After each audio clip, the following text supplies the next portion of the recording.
সরকারকে বেকায়দায় ফেলার ষড়যন্ত্র সামনে বাম পেছনে আওয়ামী লীগ নেপথ্য কলকাঠি নাচছে ভারত এবং দেশকে অস্থিতিশীল করতে বেছে নেওয়া হয়েছে শাহবাগ ও শহীদ মিনার। অপরাধীদের ফাঁসির দাবিতে শাহবাগ দখলে রাখা সেই লাকি আক্তার এখন ধর্ষণের বিচার ও স্বরাষ্ট্র উপদেষ্টার পদত্যাগ চেয়ে মশাল মিছিলের নেতৃত্ব দিচ্ছে। রমজানের এই পবিত্র মাসে শাহবাগী লীগ, বাম লীগ, বিড়িখোর লীগ আবারও রাস্তায় নেমেছে, কিন্তু উদ্দেশ্য একটাই, পুলিশকে উস্কানি দেওয়া, বিশৃঙ্খলা তৈরি করা এবং দেশকে অস্থিতিশীল করা। তাদের মূল লক্ষ্য হল পুলিশকে দুর্বল করে দেশের নিরাপত্তা ব্যবস্থাকে ধ্বংস করা। আজ শাহবাগে পুলিশের উপর সরাসরি হামলা চালিয়েছে এই উগ্র গোষ্ঠী। রমনা জোনের ডিসির বেজ খুলে ফেলা হয়েছে, তার হাত থেকে আইডি কার্ড ছিনিয়ে নেওয়া হয়েছে।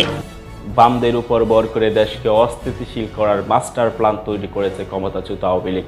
দর্শন, চুরি, ডাকাতি, ছিনতাই, খুন, রাহাজানি, বিভিন্ন সামাজিক অপরাধের ইস্যুকে সামনে রেখে বাম রাজনৈতিক দল এবং তাদের সহযোগী সংগঠনগুলোকে পরিকল্পিতভাবে মাঠে নামানো হচ্ছে। আপনারা জেনেছেন আমাদের দাবিনামার মধ্য দিয়ে সেখানে আমরা যে কথাগুলো বলেছি সেই কথাগুলোর সাথে আমরা সহমত প্রকাশ করছি।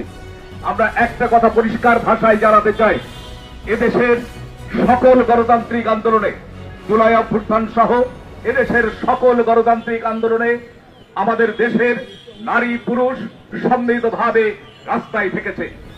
সকলের সম্মিলিত প্রচেষ্টার মধ্য দিয়ে আমরা এই গণ আন্দোলনগুলোতে সফলতার মুখ দেখেছি। আজকে একটি চক্র আমাদের বোনদেরকে ঘরে ঢুকিয়ে দেওয়ার যে পায়তারা করছে, তাদেরকে ঘরে ঢুকিয়ে দিতে চায়, তার জন্য নানা ধরনের ষড়যন্ত্রে আজকে লিপ্ত হয়েছে। তাদের সেই ষড়যন্ত্রের দাগ ভাঙা জবাব দেওয়ার জন্যই আজকে আমরা এখানে সমাবেত হয়েছি।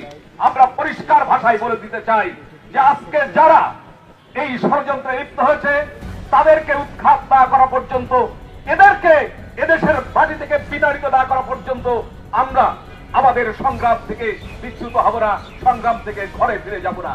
প্রিয় বন্ধুরা, আজকে যারা হত্যা, নির্যাতন, ধর্ষণের শিকার হচ্ছে, এই রাষ্ট্র তাদেরকে রক্ষা করতে পারছে না, বরং যারা এই সমস্ত কার্যক্রমের সাথে লিপ্ত হয়েছে তাদেরকে বারবার প্রোটেকশন দিয়ে যাচ্ছে। আমরা ব্যর্থহীন ভাষায় ঘোষণা করতে চাই, এই স্বরাষ্ট্র মন্ত্রণালয়ের দায়িত্বে যিনি আছেন সেই জাহাঙ্গীরের পদত্যাগ চাই।